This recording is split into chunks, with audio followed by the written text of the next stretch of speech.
My name's George, and today we're at an aquarium in Korea. This is the Aqua Garden Cafe. This place has some of the best aquascapes in the world. But not only that, you can get a coffee, something to eat, and enjoy your time sitting in front of these beautiful aquariums. It's located here in the Lotte World Tower, a massive shopping center here in the heart of downtown Seoul, South Korea. I've been waiting years to see this place for myself, so let's go see all the amazing fish inside. Here at the entrance of the cafe, you have a massive cichlid aquarium. There's a huge tree trunk coming out of the center of it. If this is the first tank, I'm excited to see what's inside. You have an aquarium that leads you all the way to the front of the cafe. It's just nuts. There's literally these massive window panes with water coming down them. Tons of beautiful, colorful freshwater fish. These huge rocks with moss on them. This is like their version of an aquarium tunnel, but for freshwater. Fog coming out of the tops of these aquariums everywhere. I'm feeling the vibes so far. All right, we're here at the cafe. Bunch of different cakes and drinks. What do you guys want? All right, so we got our order. And now we gotta find a place to sit. I came pretty early in the morning because I wanted to make sure I got the best spot. This is sweet. So in here I'm seeing sturgeon, rainbow fish, the roseline sharks, little family of corridoras.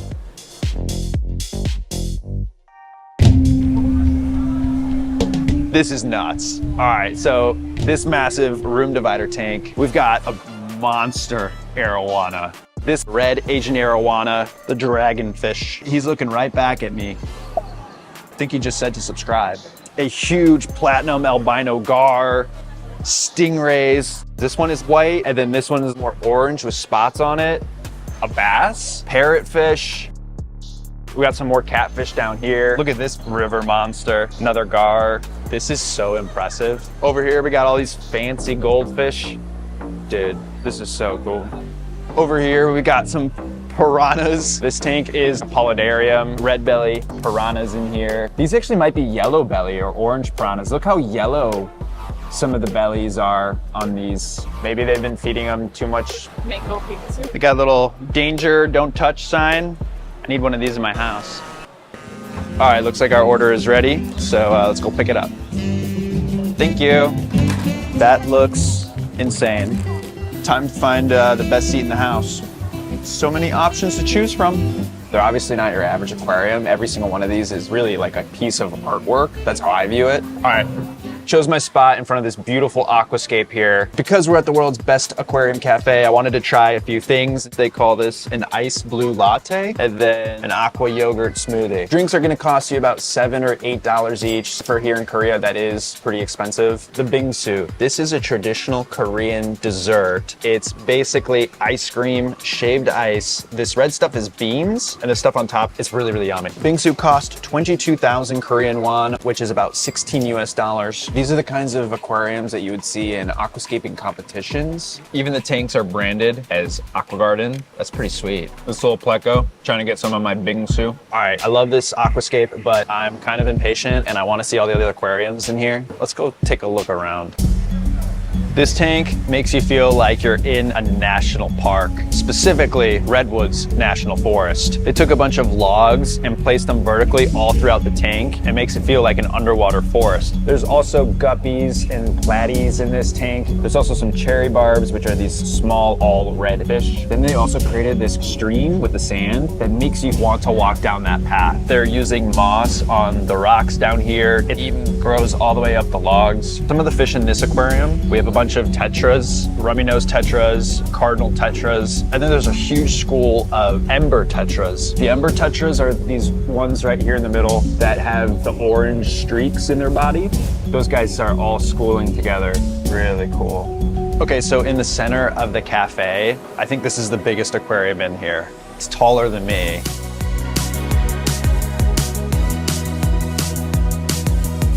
We got red rainbow fish, blue rainbow fish, and really big angelfish.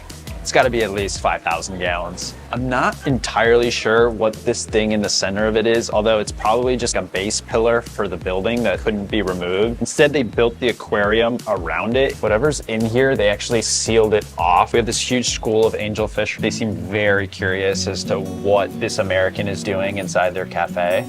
I'm just here to visit, guys. I will leave a good review on Yelp.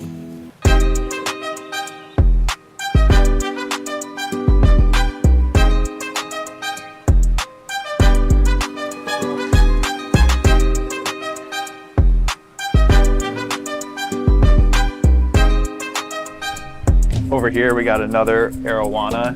Wow, look at the purple coloration on the top scales of this arowana. Oh, and here's another one, but I believe this is a Giardini arowana. Down here, we have this really cool pleco.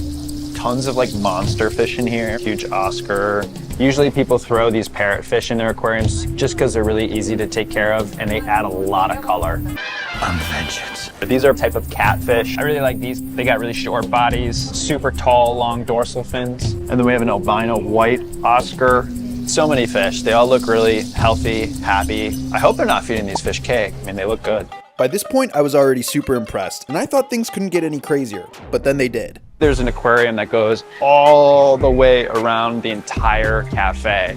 All right, this tank right here is gonna be your plant lover's heaven. So plants can actually come in shades other than green. You can get reds and oranges and yellows, which I think when you put them all together in a tank like this really shows the full spectrum of what you can do with aquarium plants. This tank is full of schooling Hemigrammus blairi. The more common name is the rummy nose tetra. This tank is also loaded up with shrimp. Just look at all these shrimp down here.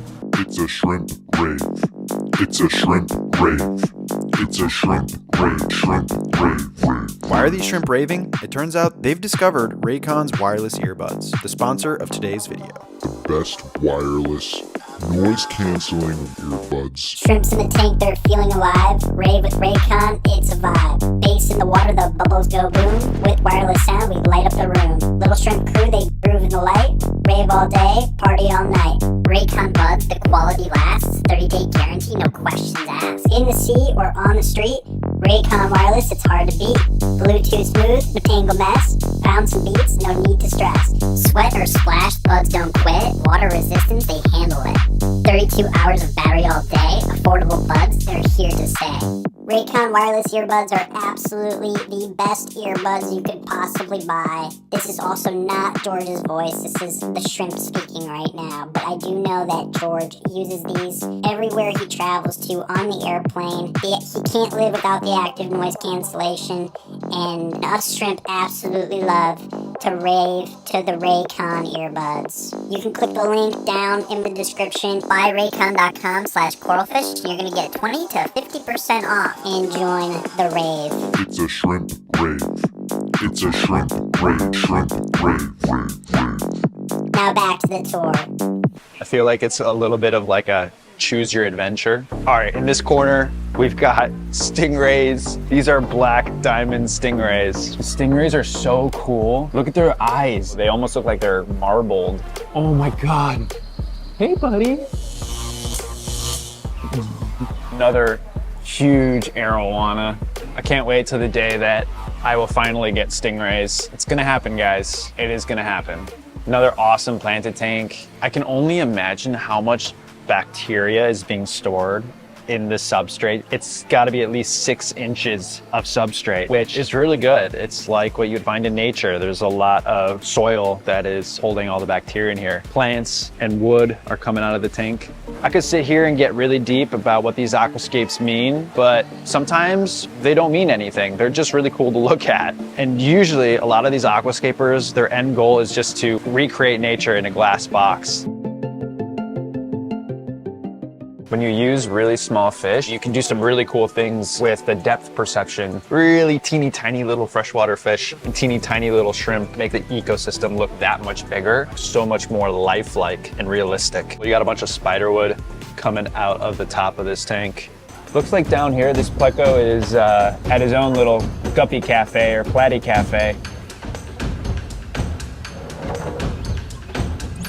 I couldn't sit in front of this aquarium all day. This is the kind that I absolutely love. So almost all the tanks do have like a little plaque on the top right corner with the name of, I believe, who aquascaped it. Huang Yuji aquascaped this. So much dimension, dwarf hairgrass. And you got some Anubias, and at the very back, big long plants, these little pillars that look like they're tree trunks. Am I the only one that thinks this one is one of the coolest? Which one of these tanks resonates with you? Drop in the comments. Okay, this long set of tanks has a bunch of koi, goldfish, and cichlids. Most of them are butterfly, platinum white koi, swimming back and forth. This definitely seems like a popular area. People, I think, really seem to love the koi, which makes sense because they are one of the friendliest fish. There's also some huge turtles up here just chilling on these logs. I don't know if they're comfortable. Hi, koi. I love how this turtle right here is using that one as his sleeping bag.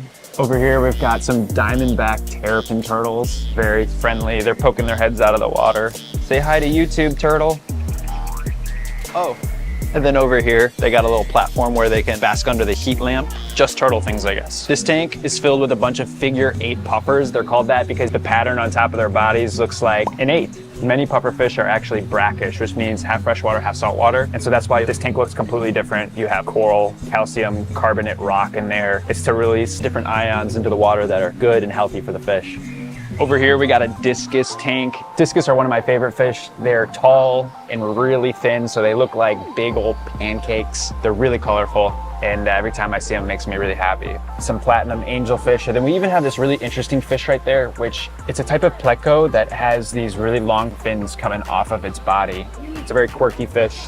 This is another pleco down here. It's like a sucker fish, and they're really good for cleaning the algae. They're the bus boys of this cafe, cleaning the glass. There's plecos in almost all of the aquariums in here. It's probably to help take the load off of the guys who have to maintain all these tanks. But down here, this is a CO2 diffuser. Now, what this little contraption is doing is it's releasing very slowly CO2 into the aquarium. And that's because all these plants in here, there's so many plants. The plants absorb the CO2, then of course they transfer it into oxygen and release it up and out of the tank. And that's why sometimes you can see what's called purling, which is when there's like little micro bubbles on the plants, and that's the plants actually releasing oxygen once they've used up the CO2. Pretty cool. Photosynthesis. You can see another CO2 diffuser right here. And typically they just throw these like in the back of the tank. These little catfish are fantastic, dude. They're just so cool. Look, they got like a cheetah pattern. You see them? So beautiful. Another really cool thing that I bet a lot of people who come here are wondering is why they fill up all the aquariums almost to the brim. The water line is right at the top of the tank. It's because they don't want you to feel like this is an aquarium. They want it to feel like it's a piece of artwork. When the water comes all the way up to the top, it's like an artist using the entire canvas. Imagine if an artist just left a huge section at the top of their canvas blank. It would throw off the whole painting, and it would remind you that there is a canvas there in the first place. So more water means more space for more fish and plants to grow all the way to the very top. Over here, they have what they call a showroom, and this is now a fish store because I'm sure so many people are coming in here and getting inspired to want to keep their own fish tank. I love this centerpiece. This is a 360 rectangular tank with a massive lava rock mountain in the center. They just loaded it with tetras. Different setups. We've got these awesome little ecosystems in jars. More like household sized displays. This is something you could put in your office or at home. This is what someone should be selling at Aquashella because these would sell like crazy. All of this. Look at all of this. Wow. This is just so cool. In this section, they also have fish for sale. So when you do get your setup, you can come back and actually get live fish or plants. It's truly a remarkable experience what they've created here. Dry goods and supplies and just more displays. Wow. Oh my God, look at these. So these are full-on polydariums, which a polydarium is an aquarium that has an open top so the animals can actually live in the upper part and in the lower part of the habitat. And so you can see this moss. This is a really cool setup. We got the smoke coming out. It looks like water is like floating down the river. Some whitewater rapids. And then over here, same thing. You could keep certain reptiles or amphibians in habitats like this. Wow. And the craziest fish in the entire aquarium is right here. I don't know why it's in the back corner. I also don't know why it's in such a small tank, but this is a gargantuan golden Asian arowana. Oh my. This is a dragonfish. Another confirmation that dragons are real. This fish looks like a prehistoric water dragon, the arowana. The thing I love about arowanas, they have really sharp features like their fins and the front of their mouths, the tail, all of their scales, they're really sharp and it gives it kind of like that dragon-like appearance. And you can see they got another sign, don't touch the dragon. Thanks for watching, guys. You can click right here to watch the next video.